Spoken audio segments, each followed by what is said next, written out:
the power of the choir is in the power of the people and in the power of every single person having a responsibility and an opportunity to not just sing together, but quite frankly, help one another. Choirs would not be possible without help from other people's voices. Welcome to the Choir Baton, a podcast designed to engage with people and stories, ideas, and inspirations stemming from choir. No other art form, no sport, no hobby, no business requires a group of people to execute a communal goal with just their voices. Join me, your host, Beth Philemon, as I interview guests who are singers, teacher conductors, instrumentalists, and community members. Together, we'll ask questions, seek understanding, and share insight from our experiences in life and in choir. Hey, Choir Baton, and welcome to episode 55 of the Choir Baton podcast. My name is Beth, if this is the first time you're tuning in, and I'm your host and founder of Choir Baton. And today we are going to be talking about asking for help. And you might be like, what does that have to relate to choir? Or you might be going, yes, absolutely, I get it.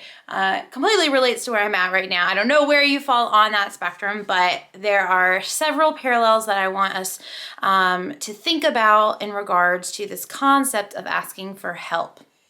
And so we're not going to be talking necessarily about music history, vowels, music literacy sequencing, or anything like that, although it does have threads into it. Instead, it is something that's like at the core of that. So asking for help is something that I personally struggle with, and I know that I am not alone within that.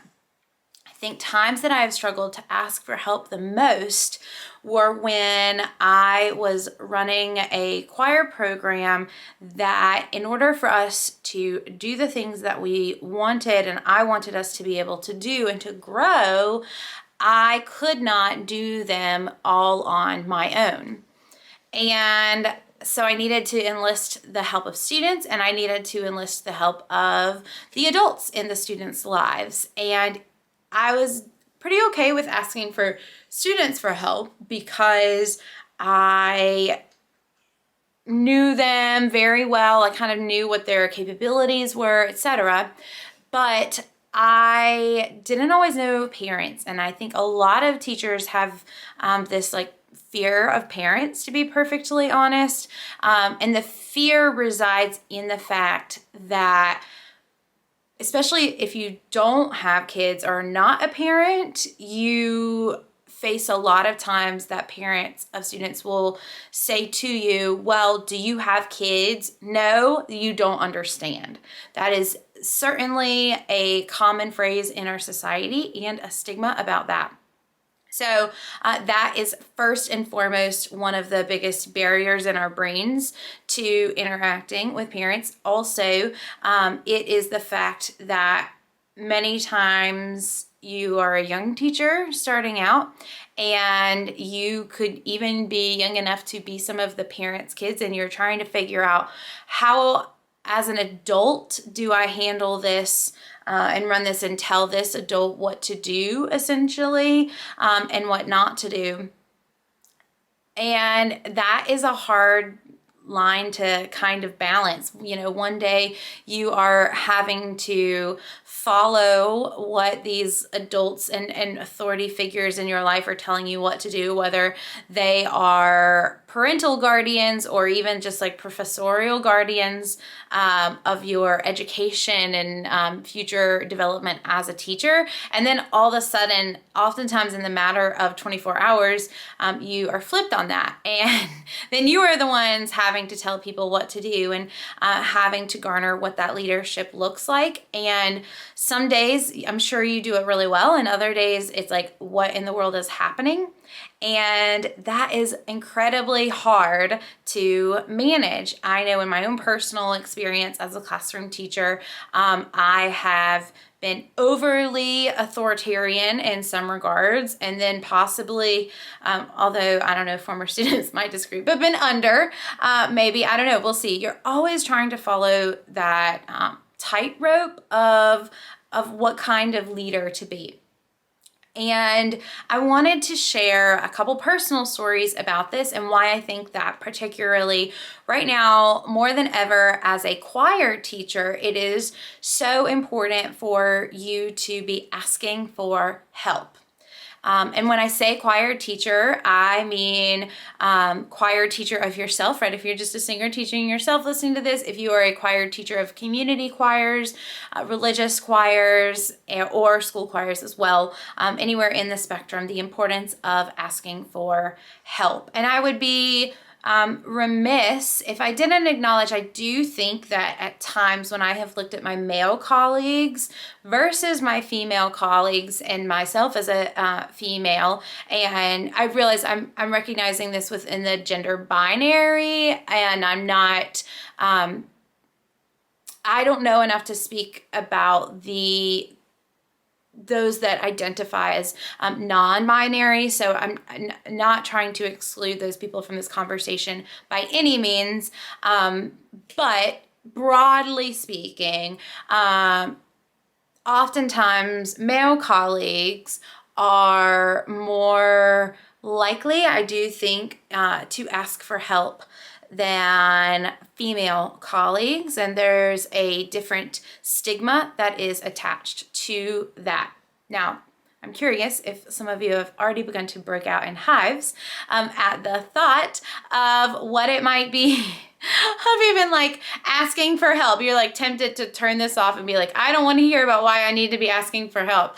I know I need to be asking for help, but I'm not doing it, and I don't need to be shamed into that. This is not the intent of this podcast at all.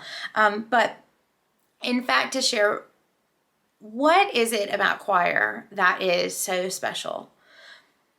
What is it about choir that is truly unlike anything else in this world, right? Like instrumental music, amazing, but everyone has a different type of instrument, right? And the parts are a little different, things like that. In choir, it's literally everyone's voices that are coming together to make a difference here, to learn music together, to breathe together, to focus on looking at the same conductor if you have one in the piece that you're singing, or speaking to the audience. Oftentimes, in homophonic music, we're singing exactly even the same text at the same time.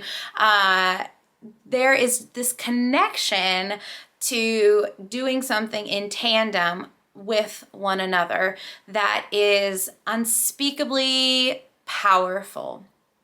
I will never forget, and I don't know why this one performance like really sticks out in my brain, but we were doing a piece when I was singing in the Northern Arizona University Shrine of the Ages Choir at the Arizona Music Educators Conference, and I will never forget this one performance. It was in like the worst performance space ever, because it was in a hotel ballroom with like carpet all around, like the accordion doors on one side just soaking up all of the sounds that we were singing. And yeah, it was incredibly memorable to me, because I felt more connected to the ensemble in that moment. Like I am a part of something incredibly powerful. And there was a quote that I heard recently, and I have looked for it and I can't find it, but it was something along the lines of like, when you bring your voice to something, you just aren't like you are contributing, you are adding, you are bringing something more to the table, to the conversation. And that is the beauty of choir, right, y'all?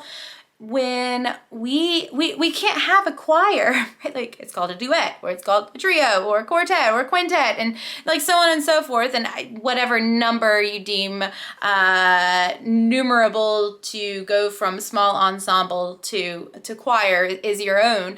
But the power of the choir is in the power of the people, and in the power of every single person having a responsibility and an opportunity to not just sing together, but quite frankly, help one another. Choirs would not be possible without help from other people's voices.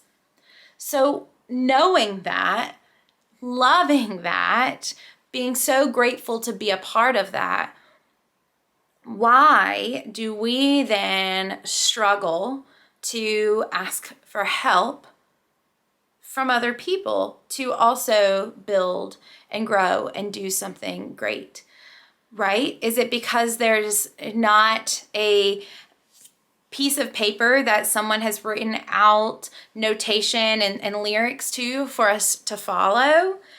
Okay, one could say, yes, that's the reason why. In that context, there's a template, right? There's a game plan for how we are to ask for help.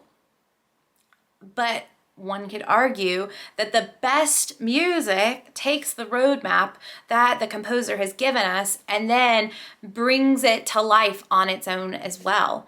It has its own interpretation of what the tempo is, where the text stress aligns, how loud is forte and how piano is soft, what the speed of these dynamic contrasts occurs at, what is the actual emotion with which we're singing, what is the vowel sound that we are choosing to all align to when we are singing this? And the list goes on and on and on, that hopefully, right, if we were to hear the same piece of music sung by different choirs, they all have different sounds and different interpretations for it. So then one could argue that even though choirs have this template for what the music should be sounding like, it all sounds a little different. So too could be how we look at running our choir programs. And we have a template, if you will, a piece of paper as to what a choir is, but you get the chance as the leader in that choir or participant in that choir to also figure out what the music is going to sound like. And that is where the help comes in, right? And how and why you are asking for help in order to do something bigger than you, in order to make the music, in order to have a choir. And so I want to talk about briefly a couple of opportunities for you to consider the work you do inside a choir rehearsal and performance and outside of a choir rehearsal and choir performance. What are opportunities for you to ask for help within those so that you can ultimately decide how to best take care of yourself as a leader during this time? And it's no secret, right, that as in early October 2020, we are emotionally exhausted. And we are emotionally exhausted because I have yet to meet someone in life that has gone through almost 8 months, right? 8 months and never experienced something that is hard to go through, right? 8 months is a long time. At some point within those 8 months, generally everyone goes through something difficult in their life. So that, and then added on to the pressures of the pandemic, only exacerbate that, right? On top of every single thing else. Personally, I have done really well through the pandemic for the very most part, and the last couple months have been challenging for me for a variety of reasons, some of which I can control and some of which I can't control. And what has been pivotal for me, and quite frankly, what has been pivotal for Choir Baton and its continued growth and success, has been when I have asked for help. Because there is this temptation and struggle of wanting to do it all myself, like I did with many choir programs as well. And what I have found is that in Choir Baton, and I found it in the choirs I conducted as well, but for this specific reason, in Choir Baton, when I leaned into asking for help, I was able to better align to things that I feel more passionate about within building Choir Baton and other parts of my life, and also provide opportunities for Choir Baton to be enriched through other people's ideas and experiences and such. So a great example would be with even doing the podcast. It is something I totally love so much, but there is a lot that goes into doing the podcast. On a micro scale, it's not maybe a ton, but on a macro scale, when it is compounded, there's a lot of things that go into this. And as it continues to grow, I continue to want it to be as perfect, I use air quotes if you're watching this on YouTube, as perfect as it can be. Part of it is just letting go of that and letting it be what it's going to be, and seeking to do every episode as real as possible. But another portion of that came in from bringing in a former student of mine, Maggie. And Maggie has worked with me for years. She's a recent guest on the podcast with her and her boyfriend and former student of mine as well, Jonathan. And it just really worked out well for her to come on board. She's a music ed student. She was that student that would come and record concerts of mine, even when she wasn't singing at the school, and do all kinds of things. And Maggie has not only been able to help take some of the other things off of my plate with Choir Baton and help make sure that things are running smoothly on that end, she's also contributed amazing things to Choir Baton as well. The most recent one I can think of is we are in the process of putting out our premium, if you saw my Instagram, you saw the story, the premium YouTube channels. We have several up already, but they're premium YouTube channels for Choir Baton teaching members to be able to access content for their singers. And this content, we are working on practice videos for singers. And I knew the vision of how I wanted it, right? And she was like, well, what about this? And what if we tried this? And it's regarding the speed of it, right? So when we are doing these videos, it starts slow for them to practice and gets faster. And it was such a brilliant idea. I would have never thought about it.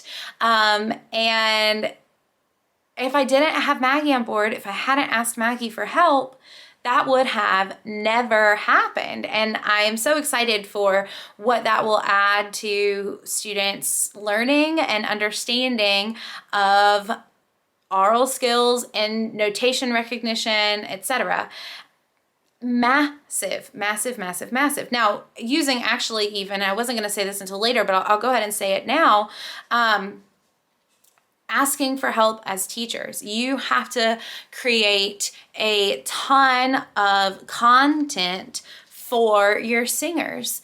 And I talked with a lot of teachers at the beginning of the school year, and this was one of my, I don't know if concerns is the right way to say, but it's real, concerns and understanding of choir teachers is that we don't like to ask for help, and it is our choir and our singers, and they know our style, and we want to keep that way, and there's value in that, don't get me wrong. But instead of having videos of me doing it or me with other people doing demonstrations and helping coach and teach students along, like they wanted to be able to create it themselves because then it would be theirs. Well, listen, it takes, and those of you that are doing this kind of stuff right now too, you know it takes hours and hours and hours of not just filming and editing all of this stuff, but sequencing it, making sure that it makes sense, etc. And I just want to give a huge kudos to the choir, those that are in the Choir Baton teaching membership that are utilizing these videos that we've created and spent hours creating for you guys to be able to use, because what that does is it is asking for help. It's asking for help, and there is so much power in that. You are freed up from the added time of making this content and instead able to focus on building connections with your singers, especially listening to the product that they are producing when they are doing this and being able to give feedback and assessing them on how they are understanding things and such. I've heard really great feedback from teachers that that are using the videos that are like, I'm able now to really have time to think about what they're singing and reflect on things that I thought they knew, but I took for granted in the fact that they actually didn't know them until we started utilizing these videos. And it makes me so just so stinking happy, because there is no way that would have happened had they not asked for help. Now, they didn't directly go out and flag me down and say, Beth, I need your help, but they could have even been in a teaching membership and not utilized those videos, right? But they're choosing to use them because they know that it will save them time on creation and give them time to be able to truly assess what students are learning. And if you're listening to this and being like, I want to see these videos, the Choir Baton teaching, this is not like an ad for that, but it's a specific example. If you're interested in the teaching membership, you can sign up to be on the wait list and get an email from me when I do open it up again for new members, which will be in early 2021. But it doesn't have to just be CBTM videos. I got the idea from using these videos when I was in the classroom and I was struggling from vocal health. I was struggling from exhaustion, and I was looking for a way that I could teach students things that would also give me a second to breathe during the school day. And I started showing YouTube videos in my classroom. Now, when I say showing YouTube videos, I'm not saying I was throwing up 90 minutes of content. No, I was taking videos, sometimes even of myself teaching the lesson, and then I was able to facilitate around the classroom and do things. Or I was pulling up videos of Rob Amchin doing folk song dancing and having my kids learn from him doing it. And bonus, it was kids that were high school or college kids that were learning his stuff. He would post it, and they're still out there. You can go check it out on YouTube, his methods courses. And there were people that didn't look like me, both in gender and in skin color, that were all, and in age as well, right? They were younger than me, but not as young as the kids. So they were that cool age and not that old age like me. But I was using those videos and asking for help there. And I think that saved me a lot as a teacher and continues to save, because if you can also show someone else doing it, it doesn't take away from the fact that you quote unquote can't or aren't. You are giving validity and showing by example that it exists around us. And so many times, we do this, we bring in guest speakers or guest clinicians and things like that. And those are excellent ways in asking for help. But now that so many of us are online, there are other opportunities for us to ask for help by being wise, not any and all content, right? But by looking for quality content out there, so that we are not trying to reinvent the wheel, right? Like you should only be, I read another quote recently too. It's like something along the lines of, you should only reinvent the wheel if you're going to stop and like fix the wheel or examine the wheel, or like try to determine how you can better the wheel moving forward. Another example with Choir Baton is also, I have had an intern in early March that came in to help, and then brought her on to work with us, and she does a lot of writing for me, and which is huge for me because writing does not feel like a big strength of mine. And organization and keeping me as on top as possible within her schedule and mine of making sure that we are conveying the message of Choir Baton, that being more people singing through encouragement and advocacy and such through social media and through the podcast and many other things as well. So she helps me with that. And I think I just had to share with you that I'm not talking about asking for help here by sitting in front of this camera and mic saying and not giving specific examples, even within Choir Baton, that I have had to learn to ask for help because it's been really hard. I don't want to dismiss the fact that asking for help is really hard. And those are specific to Choir Baton and more administrative tasks, but also music education, kind of based in what Maggie's working on. In the classroom, I asked for help by having student leaders.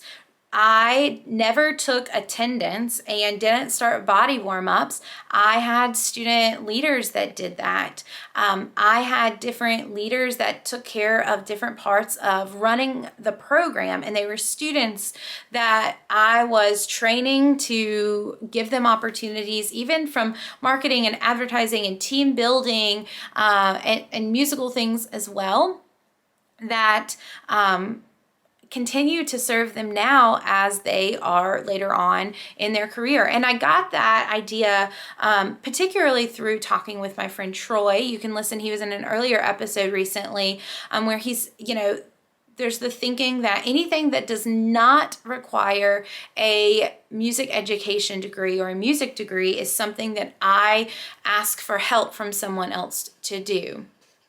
And I think that is incredibly wise and something that we need to consider. If you are in an online learning setting, what does that look like for you? Does that mean having a new class volunteer that maybe they monitor the chat if you were doing a live lesson, or if you were doing one of those crazy, insane hybrid days, you have a student helper and that's even a rotating student helper. That's, someone in the classroom is, if you are not doing my suggested, like centers type schedule where you're teaching live in person on one part, and then people on the computer are doing something else on the computer, and then you switch and you're teaching live on the computer and people in the classroom are doing something else related to independent study and work. That's how I swear I would try to set all of that up if I was you. That way some of the things work, right, to do synchronously, but that's a really great option if you are caught in the middle of that craziness. But it's figuring out what student roles, what can you outsource, what can you have students do that puts the onus and authority and opportunity on them to learn, but also is being really helpful to you. And you have to, if you're someone that wants it done your way and wants it done, I'm using air quotes, right, you either then need to realize that it's time to be incredibly specific about what quote unquote your way looks like, or you need to realize that your way is just one way and not always the best way. But is it more important to you that it gets done, or is it more important to you that you have the time that you would have if you hadn't outsourced it or asked for help on it? you didn't have that. So that's something you need to weigh, because time is the only thing that we can never get more of. And I talk a lot about that in other episodes as well, in regards to my gratitude for you even listening to the Choir Baton podcast, because your subscribing and listening and things like that mean more to me, because you can never get more of your time. So thinking in that context, right? Allowing other singers, students, guardians, adults to help you. And for those of you that struggle to ask for help from adults, I understand completely. But you have to remember that you don't need to be a jerk about demanding things from other people. But you also can't expect people to know what you need. You have to be explicit and direct with what you need. And for some people, they need to know why you need it in order for them to fully understand the purpose of why and how it integrates. And that provides even more of an emotional buy-in to wanting to do an excellent job for you and for the choir program that you are participating in. But that is incredibly, incredibly important. I am also well aware that there's politics within what that entails when you are asking people for help in schools. There's politics about parents that are willing to help and what their expectations are for what their children's parts they'll receive, solos they'll receive, placement into certain ensembles, etc. Exists. I'm not here to speak on that necessarily today, but know that when I say asking for help, I encourage you to keep an open and thoughtful mind about that. And again, all the more reason to be explicit about why you need help. But the less you ask for help, the harder it will become for you to start to delineate what you need to have done and why you need to have done it, that you can then pass on to someone else, because you'll get caught in this trap that, well, it's just easier if I do it myself. And that's truly not always the case. In fact, it's rarely the case. And I'm going to relate it back to choir, right? Like, imagine if someone pulled out an octavo and I don't know, I'm going to think of something crazy. Oh, this is really crazy, right? If someone were to pull out an octavo of Benjamin Britten's Rejoice in the Lamb and be like, I'm just going to sing this myself. Well, you're insane, because it's like literally impossible for you to do that. And even if you were, it would be nowhere near as effective than if you had more people there to sing with you, if you had a choir helping you. And that's kind of like what this world is really designed for us to be, right? We all are people. We all have voices. We all have lives. We all need help, and we all have to come together in order for us to get through this craziness. And we have to be okay with asking for help. In a sense, as a conductor, when we are standing on that podium and waving our arms, we are asking people to help be a part of the music, right? To come together and guiding that helping. And the same can be said for when we are off the podium as well. And another final important thing to talk about, the importance of asking for help, is that we need to learn to ask for help and to consider professional help as choral musicians. As I shared at the beginning of this podcast, the last couple weeks have been a little crazy for me and my family. And I began to realize that I needed help beyond that with which my amazing friends could provide me, and went back and had another session and another one planned, and we'll continue on, right, with my counselor therapist that I've been seeing for years. And that is so important. And there is absolutely no shame in realizing that I cannot do it on my own. I cannot bear all of this on my own. I have to ask for help. I need help processing things and understanding things. And even if that person tells me everything that I in my brain like already know, there is something unique and different about reaching out to someone that I don't know, that's a neutral third party that doesn't know the people that I'm talking about, but in turn says all of that back to me from an encouraging standpoint and validates how I'm feeling and what I need. There has been no single greater thing that I've done for myself as a person and in as a musician than by seeking out professional help when I need it. And that is so important. And I would be remiss if I also didn't talk about the importance of medication for help as well. And I know that people have different opinions about the importance of medication and doing things without medication and not. But if you are someone that has been prescribed medication for, a gamut of things that could entail, like there is no shame in asking for help from that. And my personal experience, and this is something I've never talked about on really anything Choir Baton related, a year ago, I began taking medication after discussing and realizing this and being diagnosed with this from my doctor, that I have ADD. And some of you listening to this that maybe have listened to an episode of the podcast or seen me in real life or heard me on something, we're like, yep, we guessed that. Or maybe like I had no idea. I mean, that's not something I've like purposely hid, but it is something that I struggled, particularly as I got older, to stay focused. And I thought that it was for a myriad of reasons.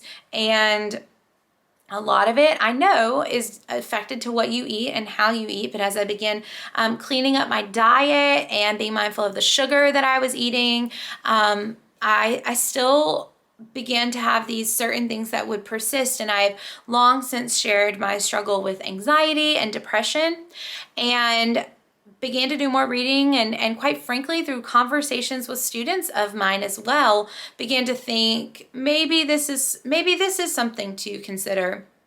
And it was after we had just finished, well, it was at the very end of a song that I was conducting last summer with the North Carolina Governor's School Choir.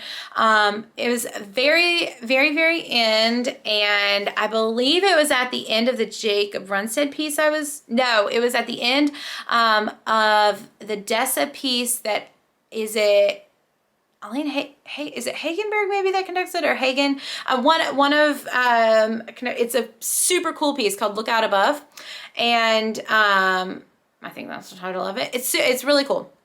But at the end, there's this big pause, and we did some funky stuff with it. So I was conducting from the audience, and I had like done a cutoff, and right as I needed to be counting and watching, and I was around extra people. So I was already I was in the audience conducting it, and the choir had started off stage and moved on stage during it. So there was this extra level of distraction, but a kid turned their music, which is like cardinal sin, right? Of something to never do in a concert. But they turned their page of music. And I could not, I screwed up the end of conducting the piece because I couldn't get my brain out of all of the other places that it went in that instance. And I was so mad at myself and so frustrated and felt a lot of guilt for like messing that up. And I mean, it was fine. It wasn't like people necessarily in the audience knew, maybe even the singers didn't know, but I knew. And I was like, it could have been so much better and different. And I wasn't necessarily mad at the kid. I mean, I was like annoyed because, they know, but it is what it is. I just knew at that point I needed to talk to I needed help, right? I needed help in trying to understand this. And so again, in talking with my doctor and such, began low dose of medicine twice a day for ADD. And there has been nothing more transformative in my life, just about, really. Like, I can think of maybe a couple other little things, but like in that moment of going to my doctor and asking for help and expressing my concern, nothing that has helped me more as a person and, quite frankly, as a musician, than asking for help and beginning to take medication for that. And it has helped me understand so much about who I am in my brain. It has enabled me to take Choir Baton truly to the next level, because I am no longer mentally swimming, is an easy way that I kind of describe it.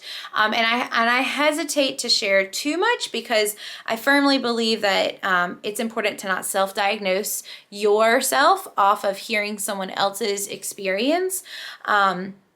But I also know, and had a conversation recently, briefly on Instagram, with another music teacher who was sharing about having ADD. And we briefly talked about medicine, and I thought, I actually wasn't even going to talk about it on this episode. But it is a part of this process, right? Of asking for help and the importance of asking for help. That I probably might, who knows? I might not be sitting in front of you if you're watching this video, or listening to the podcast. I might not be sitting in front of you today or in your ears today, because I don't know if I would have been able to do the things that I'm doing now and keep on doing this, because of how much I was struggling and my inability to connect things like I needed. And so while I am an introverted person, believe it or not, I truly am, I would come home from school every day so mentally exhausted, and thinking that it was just because I was an introvert and tired of being around people all day. Part of it now too was realizing that I was overstimulated all day by being around hundreds of students, and I knew I craved, and I talked about this briefly in my episode with Troy. I needed my lunchtime. I knew kids connected really well during lunch.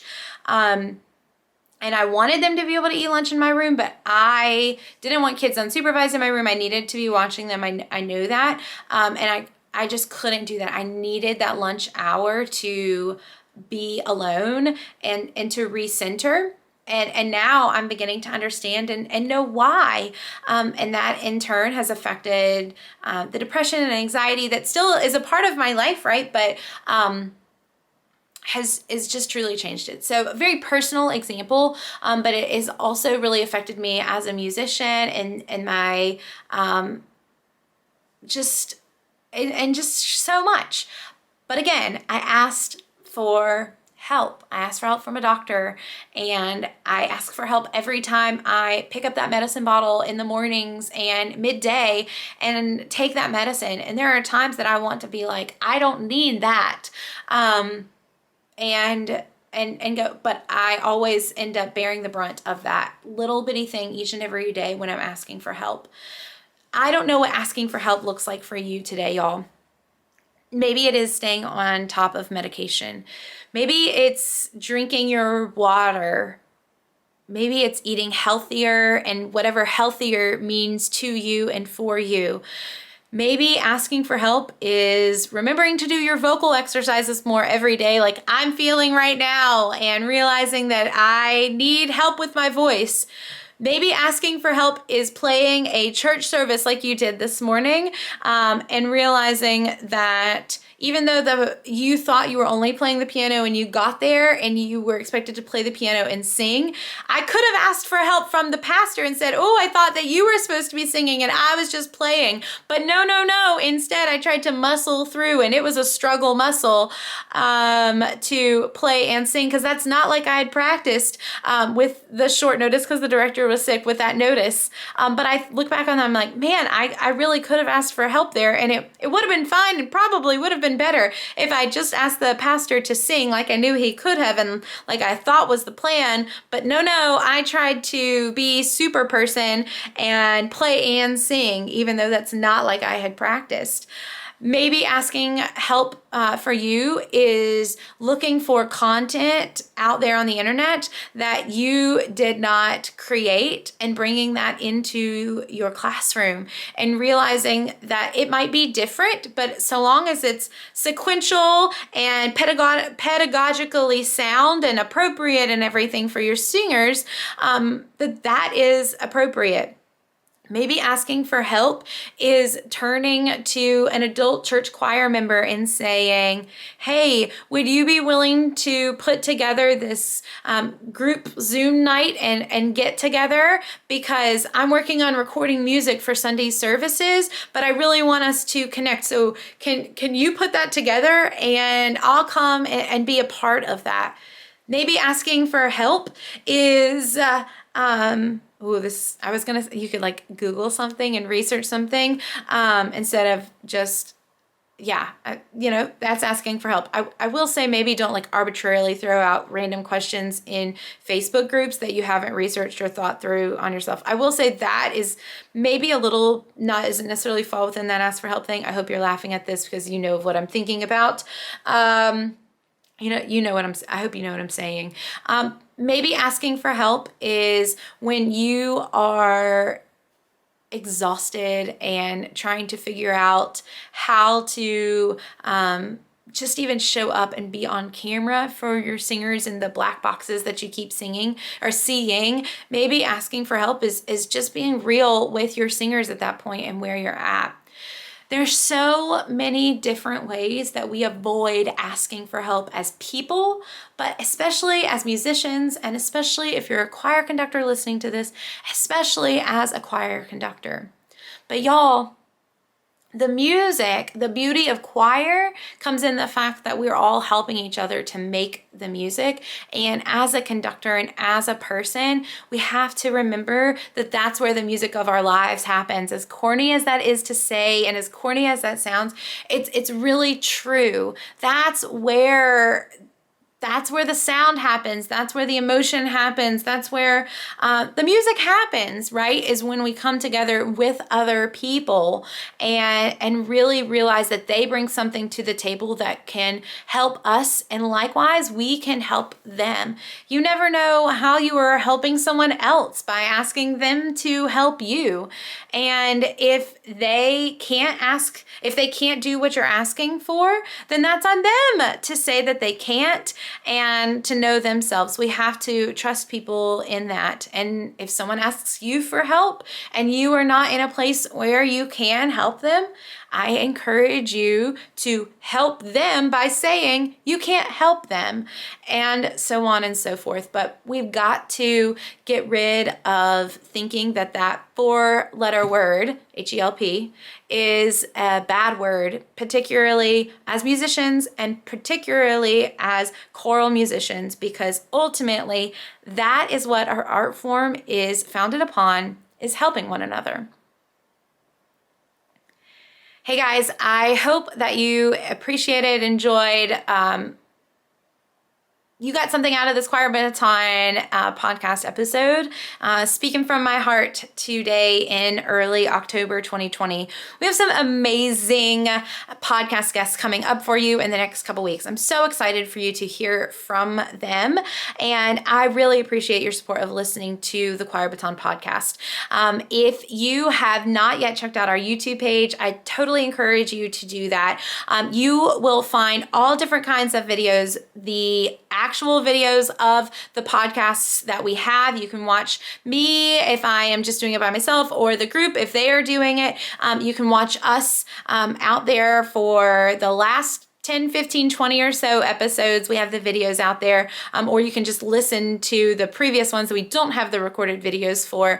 I have some how-to videos on there that I'm continually adding to. that you can check out, why I stopped teaching letter names to students, why I utilize a tuning fork, and many other like little fun tips out there. I also have a series that I just started that's about making music in your home with the people that you are with. I have really mostly communicated with my family during the last 8-9 months, seen other people, but essentially just spent time with my family. And my nephew is with me here during the day. And I have videos of me teaching them different choral musical concepts and singing through things, hopefully as an example and inspiration to you that you can still be making music right where you are at with whoever you are with. And if you're not in proximity to someone, you can still do it online with them as well. But there are opportunities for you to continue making music even at home. And we are always adding new videos to the channel to help you and to help you learn and grow and stay engaged in choir. Thank you so much again for listening to the Choir Baton podcast. If you're interested in the teaching membership, sign up for the wait list and have a great day. Thanks to Maggie for editing the podcast and producing it. And again, let's get more people singing, even during a pandemic, even online, even in hybrid learning, even with face masks. Maybe that's a new logo.